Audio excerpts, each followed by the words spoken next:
Hello friends, आज की ताज़ा खबरों में आप सभी का स्वागत है। झारखंड की तमाम छोटी बड़ी खबर इस वीडियो में देखने को मिलेगी। सबसे पहले बड़ी खबर, महंगाई के खिलाफ 7 से 13 अप्रैल तक होगा देशव्यापी आंदोलन। एक बड़ी खबर की बढ़ती महंगाई के खिलाफ 7 से 13 अप्रैल तक भाकपा माले केंद्र सरकार के खिलाफ आंदोलन करेगा। बंद में महंगाई के साथ ही बेरोजगारी और निजीकरण को भी शामिल किया गया है। इसकी जानकारी सोमवार को भाकपा माले की ओर से आयोजित प्रेस वार्ता में दी गई है। इसी के साथ ही अगली बड़ी खबर, झारखंड में 21 से लेकर 30 मई के बीच हो सकते हैं पंचायत चुनाव।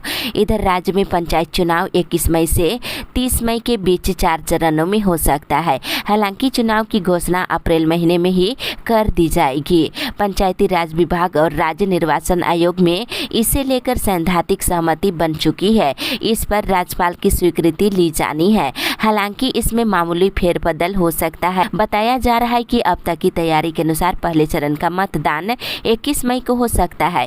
इसी तरह से दूसरे चरण का मतदान 24 मई को और तीसरे चरण का मतदान 27 मई को और अंतिम चरण का मतदान जो है 30 मई को संभावित है। हालांकि अधिकृत रूप से अभी इसकी घोषणा नहीं की गई है। इसी के साथ ही अगली बड़ी खबर, संविदा कर्मियों को महंगाई भत्ता देने की फाइल पहुंची वित्त विभाग। इधर ग्रामीण विकास विभाग में संविदा कर्मियों को बढ़ा हुआ महंगाई भत्ता का लाभ अभी नहीं मिला है। ग्रामीण विकास विभाग ने इस संबंध में वित्त विभाग से कुछ बिंदुओं पर परामर्श मांगा है।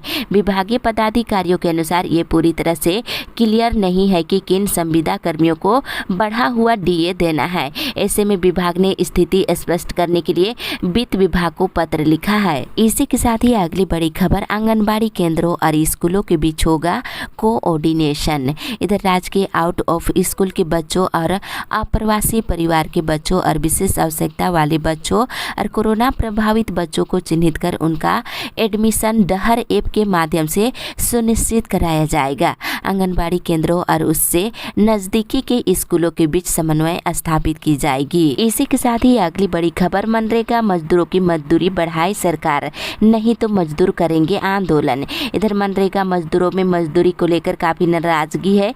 इसे लेकर अर्थशास्त्री ज्ञानेंद्रा ने कहा है कि हेमंत सरकार को मनरेगा मजदूरों की मजदूरी बढ़ानी चाहिए। उन्होंने कहा कि वर्ष 2021-22 में राज्य में मनरेगा मजदूरी की दर 225 रुपये प्रतिदिन थी। वहीं मनरेगा मजदूरों की मजदूरी बढ़ा करके 315 रुपये प्रतिदिन करने की मांग की जा रही है। इसी के साथ ही अगली बड़ी खबर, 1932 का खतियान लागू करने की मांग को लेकर उग्र प्रदर्शन। इधर 1932 का खतियान आधारित नियोजन नीति बनाने की मांग को लेकर ग्रामीण इलाकों में आदिवासियों का मुख्यमंत्री और विधायकों के प्रति आक्रोश बढ़ता ही जा रहा है। पुतला दहन के दौरान आदिवासी युवकों और महिलाओं ने कल पुतलों को लाठी डंडे से पीटा तो दूसरे गांव में पुतलों को पेड़ पर फांसी से लटकाकर उसमें आग लगा दिए। सोमवार को दुमका जिले के दर्जनों गांवों से मुख्यमंत्री हेमंत सोरेन और दुमका के विधायक बसंत सोरेन के साथ सत्ता पक्ष के सभी विधायकों का पुतला दहन किया गया। इसी के साथ ही अगली बड़ी खबर, 7,000 स्कूलों में होगा मिड डे मील का सोशल ऑडिट। इधर मध्याह्न भोजन प्राधिकरण ने राज्य के सरकारी स्कूलों में संचालित मिड डे मील योजना का सोशल ऑडिट कराने का निर्णय लिया है। इसके लिए प्रक्रिया शुरू हो चुकी है। इस वर्ष 7,000 स्कूलों में ये ऑडिट होगा और ऑडिट का काम इसी महीने से शुरू कर दिया जाएगा। इसी के साथ ही अगली बड़ी खबर, मुख्यमंत्री मेधा छात्रवृत्ति के लिए करे आवेदन। इधर NCERT की ओर से ली जाने वाली राष्ट्रीय प्रतिभा खोज परीक्षा के तर्ज पर मुख्यमंत्री मेधा छात्रवृत्ति परीक्षा के लिए जैक ने साल 2022 आयोजन को लेकर नोटिफिकेशन जारी कर दिया है। इच्छुक और योग्यताधारी स्टूडेंट्स 3 अप्रैल तक एप्लीकेशन दे सकते हैं। इसी के साथ ही अगली बड़ी खबर, हटिया स्टेशन से 5 दिन नहीं चलेगी ट्रेन। इधर रांची रेल डिवीजन के हटिया स्टेशन से 5 दिन तक ट्रेनों का परिचालन नहीं होगा। इसे लेकर डिवीजन ने ग्रीन नोटिस जारी कर दिया है। 5 दिनों तक Hatia station non interlocking work को लेकर पूरी तरह से ब्लॉक रहेगा। ऐसे में 11 से लेकर 15 अप्रैल तक हटिया रेलवे यार्ड में काम जारी रहेगा। इसी के साथ ही अगली बड़ी खबर, मौसम विभाग से पलामू प्रमंडल में में लू का प्रकोप जारी। इधर पलामू प्रमंडल के मेदिनीनगर, गढ़वा, चतरा और लातेहार में सोमवार को भी लू का प्रकोप कम नहीं हुआ है। वहीं कुछ जिलों में थोड़ी राहत जरूर मिली है। मौसम विभाग से मिली जानकारी के अनुसार पिछले 24 घंटे के दौरान राज्य के उत्तर पूर्वी भाग में संथाल परगना प्रमंडल के कई जिलों में कहीं कहीं हल्की बूंदाबूंदी बारिश हुई है। इसके अलावा झारखंड के अन्य हिस्सों में मौसम शुष्क रहा और आसमान साफ रहा। वहीं आज पलामू प्रमंडल के गढ़वा, डाल्टनगंज, लातेहार, चतरा, गिरिडीह और इसके आसपास के इलाकों में कहीं कहीं लू चलने की संभावना है। इसी के साथ ही अगली बड़ी खबर, झारखंड में आज से शुरू होगा बैक टू स्कूल कैंपन। इधर झारखंड में आज से बैक टू स्कूल कैंपन शुरू किया जाएगा। ये अभियान जो है 4 मई तक चलेगा।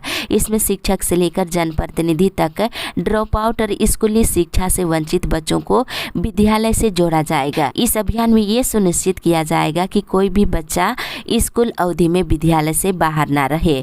इसकी तैयारी स्कूलवार की जा रही है। इसी के साथ ही अगली बड़ी खबर, सरहुल को लेकर निकाली गई शोभा यात्रा जुलूस। इधर रांची शहर में मुख्य शोभा यात्रा निकाले जाने के दौरान विभिन्न मुख्य सड़कों पर वाहनों का परिचालन कल बंद रहा और दोपहर के बाद सरहुल शोभा यात्रा गुजरी और शोभा यात्रा के दौरान प्रशासन की ओर से सुरक्षा के पुख्ता इंतजाम किए गए थे और पर्याप्त संख्या में दंडाधिकारियों के नेतृत्व में जवानों की तैनाती की गई थी और सीसीटीवी कैमरे से शोभा यात्रा पर नजर रखी गई। वहीं इसके अलावे ड्रोन कैमरे भी लगाए गए थे। साथ ही साथ इस शोभा यात्रा में लोगों की भीड़ और लोगों में काफी उत्साह देखने को मिला है। इसी के साथ ही अगली बड़ी खबर, पहले की समय सारणी पर ही चले स्कूल।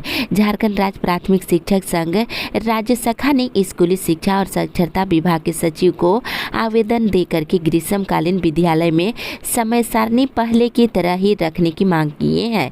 वही संघ के पदाधिकारियों ने बताया है कि जल्द ही इस संबंध में शिक्षा मंत्री और विभाग के वरीय पदाधिकारियों से मिलकर वस्तु स्थिति से अवगत कराया जाएगा। वही दूसरी ओर MBBS की 25 सीटों पर 8 से नामांकन। इधर MBBS प्रथम वर्ष के नामांकन के दौरान अब भी सीटें खाली रह गई है। अब कॉलेज में मप अप राउंड के तहत नामांकन की प्रक्रिया शुरू की जाएगी। इसके लिए मेडिकल काउंसिल कमेटी ने फिर से गाइडलाइन जारी किया है। इसके तहत 8 अप्रैल से राज्य के मेडिकल कॉलेजों में नामांकन शुरू की जाएगी। इसी के साथ ही अगली बड़ी खबर, आग और विस्फोट के डर से खाली कराए गए दर्जनों गांव। इधर चास स्थित झारखंड विद्युत वितरण निगम लिमिटेड के ट्रांसफार्मर रिपेयरिंग वर्कशॉप में सोमवार को दोपहर के 1 बजे के करीब आग लगी। तेज आग की लपटों और ट्रांसफार्मर के रह कर विस्फोट के डर से आसपास के दर्जनों घरों को खाली करा दिया गया है।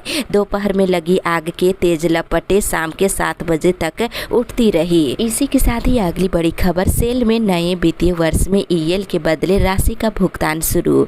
इधर सेल में अर्जित अवकाश योजना के तहत संयंत्र कर्मियों को रकम भुगतान की सुविधा चालू वित्तीय वर्ष 2022-23 के लिए शुरू कर दी गई है। योजना का लाभ लेने के लिए उन्हें प्रति माह 1 से लेकर 20 अप्रैल तक BSL के इंट्रानेट पर ऑनलाइन आवेदन देना होगा, जहां उन्हें अपना पैन नंबर और कर्मचारी संख्या का विवरण देना जरूरी है। 20 अप्रैल के बाद आवेदन जमा करने की प्रक्रिया स्वतः बंद हो जाएगी। इसी के साथ ही अगली बड़ी खबर, जल जंगल जमीन हमारा, इसे बचाना हमारा कर्तव्य है। इधर मुख्यमंत्री हेमंत सोरेन ने सरहुल के मौके पर राजधानी में विभिन्न स्थानों पर आयोजित सरहुल पर्व महोत्सव में भाग लिए। उन्होंने मांदर बजाए और खूब थिरके हैं। वही परंपरागत पूजन समारोह में शामिल हुए और पर्यावरण संरक्षण का सुझाव देते हुए स्वयं पौधारोपण किए हैं। साथ में उन्होंने कहा कि जल जंगल और जमीन हमारा है, इसे बचाना हमारा कर्तव्य है। इसी के साथ ही अगली बड़ी खबर, स्कूलों में उधार से बनेगा मिड डे मील, नहीं मिली राशि।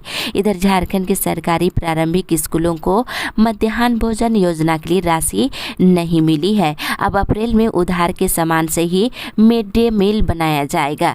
दुकानदारों ने अगर राशन और सब्जी उधार नहीं दी तो शिक्षकों को अपनी राशि लगानी होगी, नहीं तो स्कूलों में मिड डे मील बंद होने की भी आशंका है। इसी के साथ ही अगली बड़ी खबर, महंगाई पर संसद के दोनों सदनों में हंगामा। इधर पेट्रोल, डीजल, CNG के दामों में लगातार बढ़ोतरी को लेकर सोमवार को विपक्षी दलों ने संसद के दोनों सदनों में जमकर हंगामा किए हैं।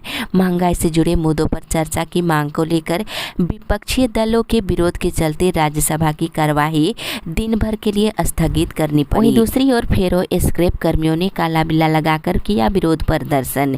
इधर फेरो स्क्रैप निगम लिमिटेड को निजी हाथों में बेचने की प्रक्रिया भारत सरकार ने शुरू की है, जिसके लिए निजी कंपनियों से एक्सप्रेशन ऑफ इंटरेस्ट मांगा गया है। बोकारो इकाई के कर्मचारियों ने सोमवार को काला फीता बांधकर इसका जमकर विरोध प्रदर्शन किए हैं। इसी के साथ ही अगली बड़ी खबर, पंचायत चुनाव में नहीं होगा नोटा का विकल्प।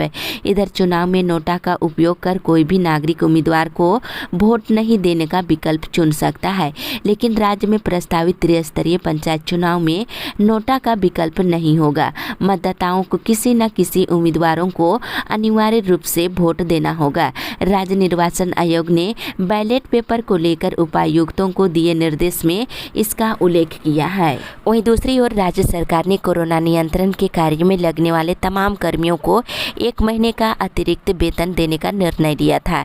इसके अनुपालन में मंत्री से लेकर सभी पदाधिकारियों और कर्मियों को 1 महीने का अतिरिक्त वेतन का भुगतान कर दिया गया है। इसी के साथ ही अगली बड़ी खबर, नियुक्ति की गड़बड़ी मामले में डीवीसी और केंद्र से मांगा जवाब। इधर झारखंड हाईकोर्ट के chief justice doctor Ravi Ranjan और जस्टिस एसएन प्रसाद की अदालत ने डीवीसी में नियुक्ति की गड़बड़ी मामले में केंद्र सरकार और डीवीसी से जवाब मांगा है। मामले में अगली सुनवाई 6 मई को होगी। वहीं दूसरी ओर कृषि उपकरण बैंक के लिए अब सरकार देगी अधिक राशि। इधर किसानों को आधुनिक खेती से जोड़ने और उनकी आय बढ़ाने के उद्देश्य से किसान समूहों को छोटे कृषि उपकरण बैंक की स्थापना के लिए प्रेरित किया जा रहा है। इस कड़ी को आगे बढ़ाते हुए राज्य सरकार ने कृषि उपकरण बैंक के लिए अनुदान पर मुहैया कराई जाने वाली राशि में बढ़ोतरी करने का निर्णय लिया है। अब महिला स्वयं सहायता समूह और किसान समूहों को कृषि उपकरण बैंक की स्थापना के लिए राज्य सरकार पहले से अधिक राशि देगी। इसी के साथ ही अगली बड़ी खबर, गले की फांसी बन सकता है झामुमो की चुनावी वादा।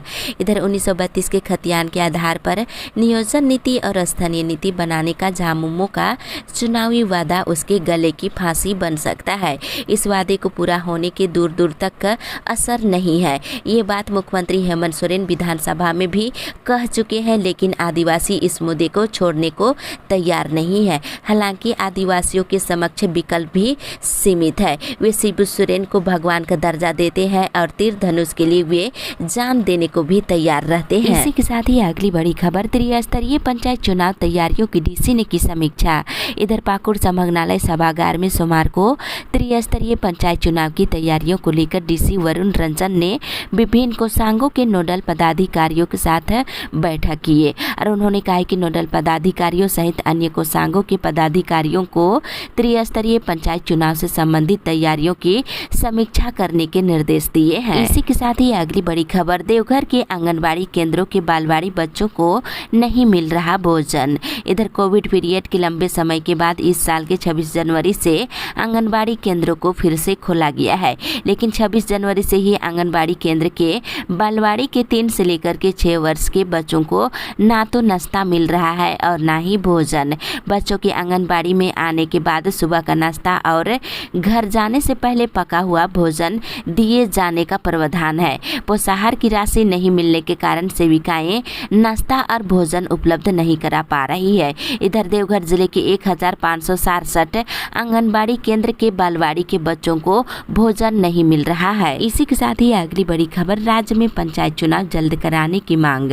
इधर डुमरी क्षेत्र के सामाजिक कार्यकर्ता रोहित शर्मा ने रविवार को एक प्रेस बयान जारी कर राज्य सरकार से झारखंड में जल्द पंचायत चुनाव कराने की मांग करते हुए कहा है कि सरकार पिछले 1 साल से टालमटोल रवैया अपना रही है, जिसे लगता है कि सरकार की मंशा चुनाव कराने की नहीं है।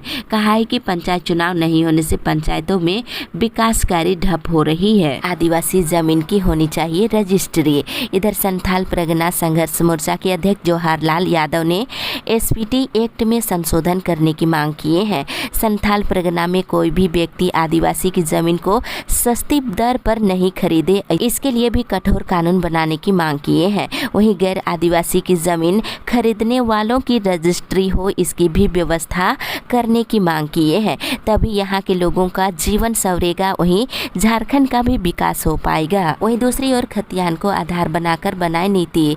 इधर पत्थरगामा प्रखंड की गंगटा कला पंचायत के अंतर्गत कल कुर्मी समाज की बैठक हुई। वहीं कुर्मी समाज ने एक स्वर में कहा है कि सरकार को 1932 के खतियान को आधार बनाकर ही नियोजन और स्थानीय नीति बनाने की मांग किए हैं। इसी के साथ ही अगली बड़ी खबर, उज्ज्वला दीदी संघ केंद्र सरकार से है नाराज। इधर झारखंड प्रदेश उज्ज्वला दीदी संघ के शिकारीपाड़ा प्रखंड इकाई की कल एक बैठक हुई। बैठक में उज्ज्वला दीदी संगठन पंचायत स्तर पर विस्तार करने का निर्णय लिया है। वहीं प्रदेश अध्यक्ष पिंकी घोष ने कहा है कि उज्ज्वला दीदी कड़ी मेहनत करके उज्ज्वला गैस योजना सही संचालन किया है, परंतु सरकार के द्वारा इसके मांगों पर विचार नहीं किया जा रहा है, जो दुखद का विषय है। इसी के साथ ही अगली बड़ी खबर, गया देवघर सड़क को 4 लेन करे केंद्र सरकार। इधर भाजपा विधायक दल के नेता बाबूलाल मरांडी सोमवार को नई दिल्ली में परिवहन मंत्री नितिन गडकरी से मिले और ज्ञापन सौंपे हैं। गडकरी से बिहार के गया से देवघर तक 2 प्रमुख तीर्थ स्थलों को जोड़ने वाली 138 किलोमीटर लंबी सड़क को NH से जोड़कर 4 लेन की स्वीकृति प्रदान करने की मांग किए हैं। इसी के साथ ही अगली बड़ी खबर, लोगों में पंचायत चुनाव की आहट से सरगर्मी तेज। एक बार फिर पंचायत चुनाव की आहट से लोगों में सुगबुगाहट और चौक चौराहों पर चर्चा होना शुरू हो गया है और चुनाव लड़ने वाले प्रत्याशी और पर्व त्योहार में बधाई देने का सिलसिला भी शुरू कर दिए हैं और जीते हुए प्रतिनिधि अपने किए गए विकास कार्यों का उपलब्धियों के सामने रख कर खुद चर्चा कर रहे हैं। दूसरी ओर खतियानी महाजुटान को सफल बनाने के लिए हुई बैठक। इधर चास प्रखंड के जामगोड़िया गांव में आयोजित खतियानी महाजुटान कार्यक्रम को सफल बनाने के लिए कल झारखंडी भाषा खतियान संघर्ष समिति की बैठक हुई। बताते चले, इस बैठक में 1932 का खतियान लागू करने की मांग को लेकर संघर्ष तेज करने का निर्णय लिया गया है। इसी के साथ ही अगली बड़ी खबर, मानदेय बढ़ाने को लेकर फुसरो के सफाई कर्मियों की हड़ताल आज से। इधर नगर परिषद फुसरो के अधीन कार्यरत सफाई कर्मियों ने सोमवार की शाम हड़ताल पर जाने की घोषणा की है। साथ ही कहा है कि वेतन वृद्धि और बकाया मानदेय भुगतान नहीं किए जाने के विरोध में मंगलवार से यानी आज से स्वच्छता के कार्य बंद करेंगे और हड़ताल के माध्यम से एरियर और EPF का वितरण उपलब्ध नहीं कराने का भी विरोध किया जा रहा है। इस अपडेट में बस इतना ही। आगे की खबर के लिए आप हमारे साथ बने रहे।